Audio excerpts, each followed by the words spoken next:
I got up one day to go and teach, and he was laying on this sofa again, and I said, "Are you all right?" "Yep." I says, are you do you want some breakfast? And he just looked at me and went, "Yep." I says, "Go on then." He went, "Yep." And he was just vacant. There were nobody there. I thought, oh gosh, what am I going to do? And I said, "You going to get up, Daniel?" "Hmm?" And he'd gone. We got him back into Western Park. They did another body scan and said, look, the radiotherapy's not worked. He's got maybe 2-3 weeks to live. This was on the 1st of March. We got this diagnosis. Now, Daniel, he couldn't come home. He couldn't stand to be around the children because it's too much for him. So he went to his mum and dad's, and his mum and dad, luckily, they've got a nice big house with big gardens, and he's actually in a hospital bed in their dining room now. So I go and care for him. As bad as it's been, you know, this year, we've still had good moments, and we're still having good moments now with him.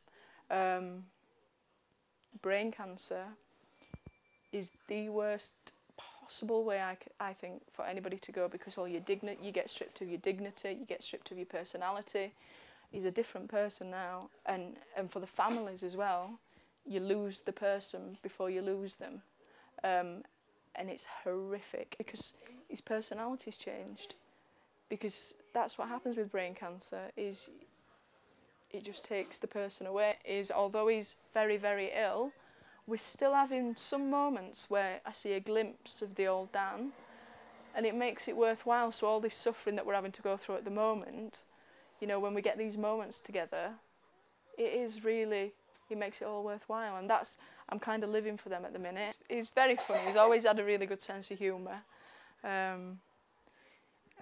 But yeah, I don't know, his outlook, you'd think that if you got a diagnosis like that, the following months, you'd sit there and you'd be twiddling your thumbs and you'd be looking around thinking, well, what do we do now? But it's not like that. It's not been like that for us. And at the time, my dad said something to me. He says, look, Suzanne, he says, you've got a choice. He says, you can either throw yourself under a bus or you can get on with it. And I've chose to get on with it. I think it's important for Dan to fight because he's always been a fighter.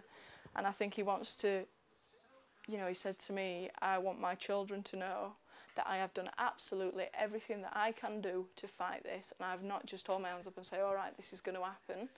And he also wanted to raise awareness so that other people aren't in his situation, and I think that it helped him knowing that he was helping other people and providing them with an insight into actually what's really going on and what skin cancer can really do to you.